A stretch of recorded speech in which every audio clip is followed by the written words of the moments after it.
personas sostienen que estos libros jamás debieron quedar fuera de la Biblia, mientras que otros insisten en que nunca debieron ser abiertos de nuevo. Entonces, la pregunta surge inevitablemente: ¿quién tiene razón? Antes de darte una respuesta que quizá resulte incómoda para muchos, vale la pena examinarlos uno por uno. Y entre todos ellos, hay uno que sobresale por encima del resto. Un libro tan inquietante que la propia Biblia lo menciona, lo cita, y sin embargo, no podrás encontrarlo dentro de ella antes de que termine este video. Te prometo que vas a descubrir cuál es y no es el único.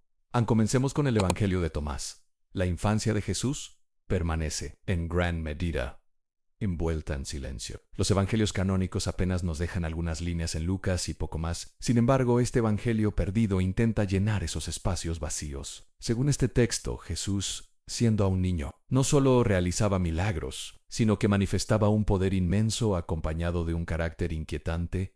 Cuando pensamos en Jesús, lo imaginamos como lo presentan Mateo, Marcos, Lucas y Juan: amoroso, paciente, manso, lleno de gracia. Así es como la Escritura lo revela, y así es como muchos creyentes lo conocen en su relación personal con Él.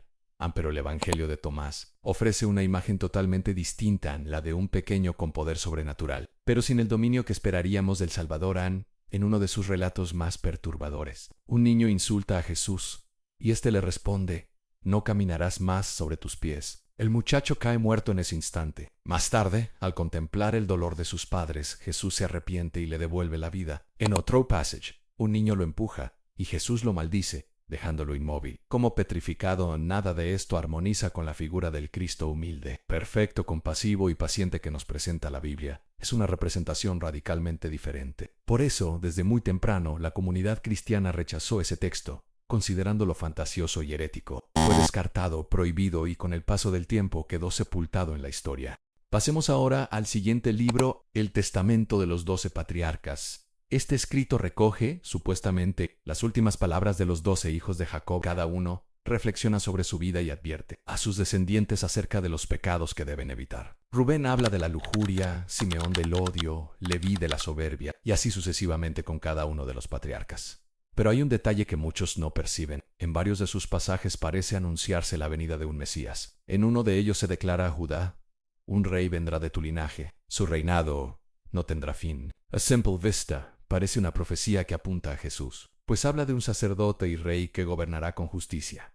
Sin embargo, muchos estudiosos sostienen que este texto fue editado por cristianos siglos después para que pareciera una profecía mesiánica cumplida en Cristo. Y si eso fuera verdad, significaría que alguien intentó reescribir la historia. La Iglesia, consciente de la incertidumbre en torno a su origen, optó por excluirlo. Y si hablamos de libros descartados, pronto llegaremos al más polémico de todos, el que habla de ángeles caídos y del origen corrupto de la humanidad. Pero antes de llegar a él, debemos detenernos en otro texto fascinante.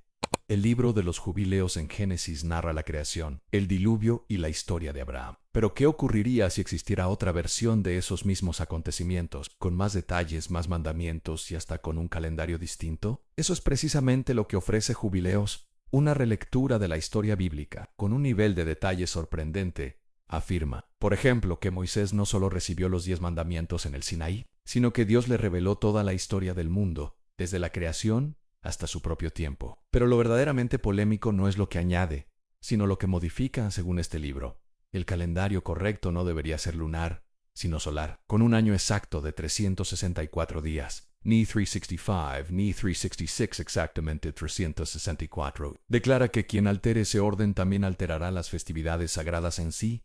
Esto fuera cierto, implicaría que todo nuestro cálculo del tiempo estaría desviado. Es verdad que los judíos no usaban nuestro calendario actual, pero tampoco uno como el que propone este libro. Ellos seguían un calendario lunar distinto, con otros meses y otras fechas. Si Jubileos hubiese sido aceptado dentro del canon, habría significado cambiar profundamente la comprensión de las fiestas judías, por extensión de varias raíces del cristianismo. Por eso fue considerado excesivamente sectario. Fue rechazado, escondido y finalmente excluido.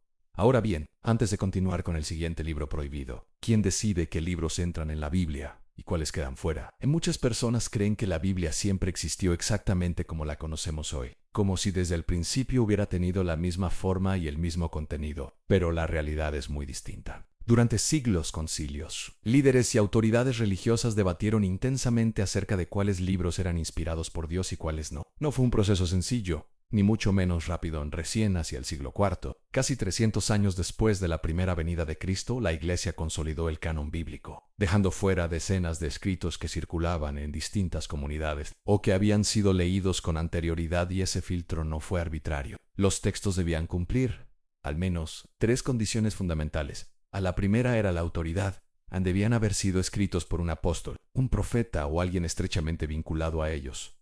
La segunda era la doctrina. Si enseñaban algo incompatible con la fe recibida por la mayoría de los cristianos, eran descartados.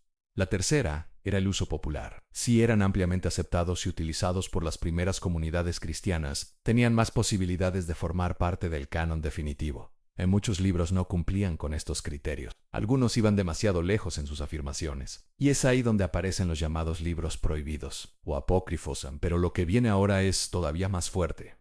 Existe un evangelio que, de haber sido incluido en las Escrituras, habría alterado por completo la manera en que el cristianismo ha entendido el papel de las mujeres y la relación de Jesús con sus discípulos. Se trata del evangelio de María Magdalena.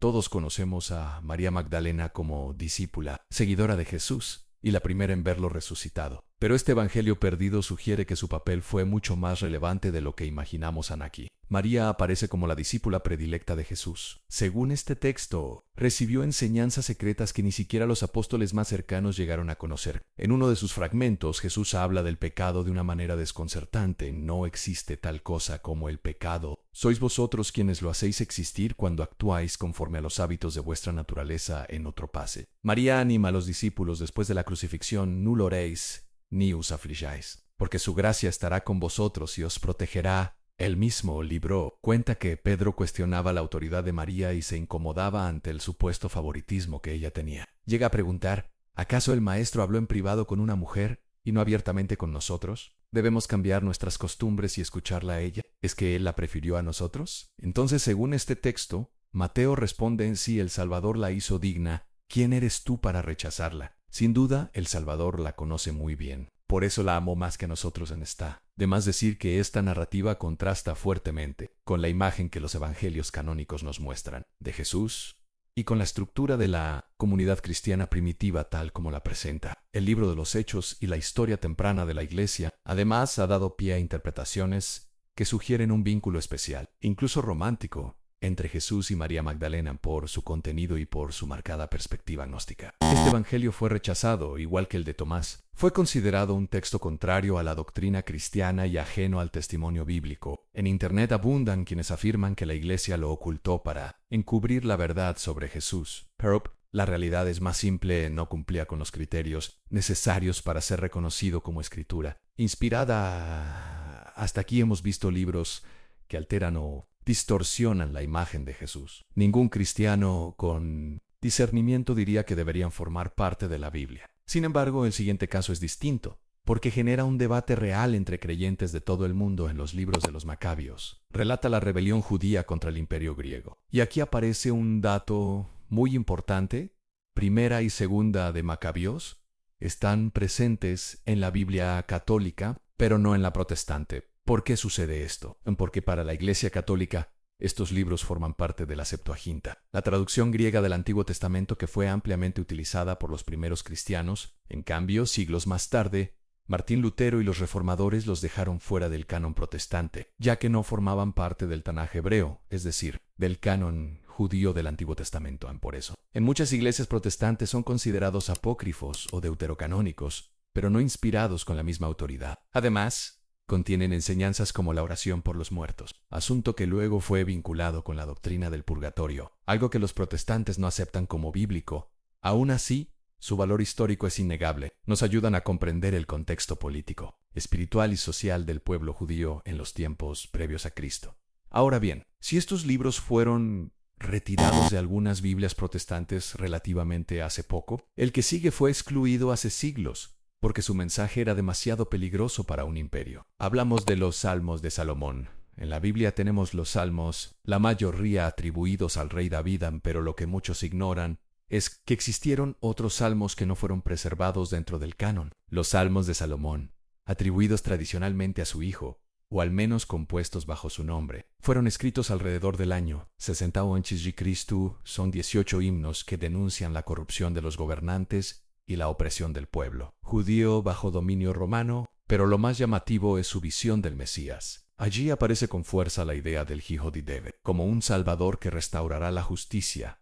Uno de sus pasajes lo describe de manera contundente. Se levantará el Hijo de David para reinar sobre Israel y quebrantará a los impíos como vara de hierro. No presenta a un Mesías sufriente, sino a un rey conquistador, a un líder que purificará la nación. Derrotará a sus enemigos y gobernará con justicia eterna. Para Roma, un libro así podía ser interpretado como una amenaza directa, casi como un llamado a la rebelión. Era demasiado riesgoso. Por eso terminó siendo marginado ahora. Antes de mostrarte el libro más polémico de todos, hay algo que debemos mencionar. Muchos de estos textos que hoy llamamos prohibidos, descartados o apócrifos, no desaparecieron del todo. Existe un lugar donde varios de ellos sobrevivieron, en Etiopía. En Etiopía se conserva un canon bíblico único. Mientras en gran parte del mundo se habla de 66 libros, la Biblia etíope incluye 81. Entre ellos se encuentran jubileos y otros textos que en Occidente fueron eliminados. Lo más interesante es que esta tradición se ha mantenido durante siglos, y entonces la pregunta se vuelve inevitable: